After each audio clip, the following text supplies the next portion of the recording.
Қалай ойлайсыздар, бұл қандай кітап? Білімді ұшар басқа тақ қылып отырған заманда неге қапы қаламыз? Неге еңбектенбеске? Рухы бар адам еңбектенеді, әрекет жасайды демекші, таза маңдай тер, еңбекпен жазылған, жүректі жарып шыққан алғашқы кітап, эссе жазудың тиімді жолдары, әдістемелік оқу құралы.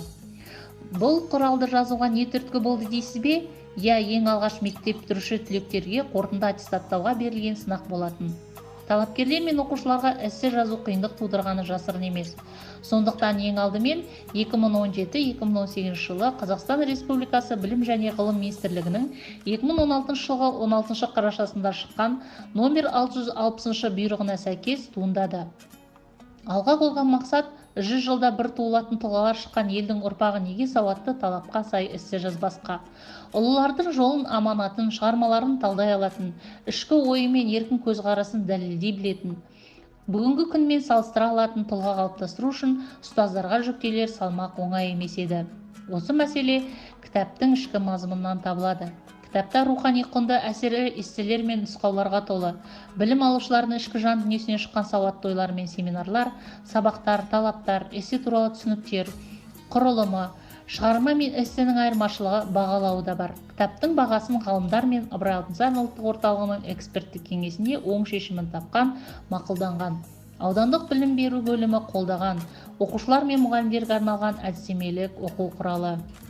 Білімді шыңдайтын үлгі ретінде жазылған, қоғамға пайдасы бар тамаша өнім. Бұл кітап басылып шықпастан бұрын қандай кезеңдерден өтті? Мәселе бағдарламасына барып қайтқан мектеп түлегі, алтын белгі иегері, Еуразия ұлттық университетінің 3-ші курстен студенті Асан Алашев не дейді? Алтын белгінің тағдыры енді ұлттық бірыңғай тестіде емес, емтиханда. 5 есеп бер жағы. Қазақ тілі мен әдебиетінен 300 сөз болатын эссе жазу керек. 11-ші сынып оқитын Асан Әлі эссе дегенді биыл бірінші рет естідік деп отыр. Біз 11 жыл бойы шығарма жазып келдік, сондықтан эссе деген не екенін білмедік. Шамалауымша, емтихандағы эссе шетелдік IELTS бетті. Кіріспе, яки басында бір ойды айтасың.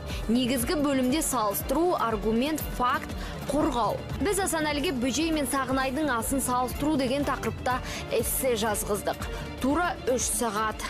Кіріспесін бірінші астың не екені туралы жай мәлімет бердім. Одан кейін Бөжей мен Сағынайдың асы туралы мәлімет бердім. Өз ойымды айттым. Екеуін салыстырып, өзі нақты ойымды жаздым. Біздің баға беруге құқығымыз жоқ. Оқыдық, дәптерді алып, мұғалімге бардық, бағасын айтты. Кездесі өте жақсы болды. Мәлімет тілі 5-ке 5 қой. Бүкіл критерияға сай. Критерияға сай. Бүгінгі байқауға қатысушы әріптестер. Біз өзіміздің жұмысымызды беспалықтардың дамыту оқу технологиясы бойынша негізде таныстырғымыз келіп тұр. Сіздердің қолдауларыңыз бізге аса қажет. Оқушы сатысында нені анықтадық? Оқушы сатысы эссе жазып үйренейік атты 10-11 сынып оқушыларына бағдарламаның қажет екенін анықтады. Бұл бағдарламаның мақсаты 11 сыныптың түлектеріне эссені сауатты жазып үйрету.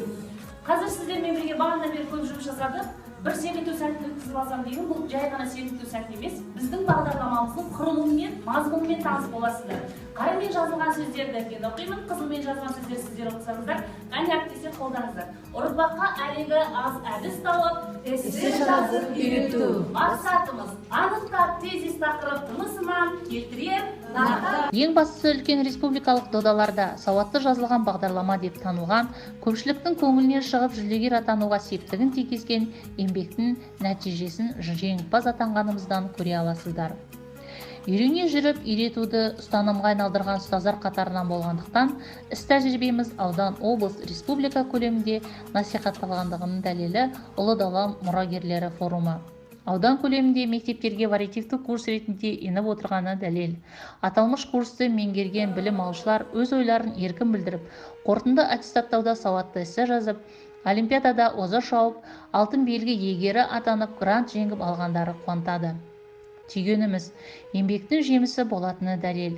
Бүгінде Қарағанды өрлеу акционерлік қоғамы жеңімпаздар лигасының мүшесі атануымыз да еңбектің нәтижесі деп білеміз. Кітаптың таныстырылымының куәсі болып отырсыздар. Кітап білім алушыларға зор көмегін тигізетіні сөзсіз. Ең басты ерекшелігі жылда талапкерлерге ұсынатын эссе тақырыптары жаңарып, эсселер толығып отыратындығында. әріптестердің еңбегіне сәттілік тілейміз.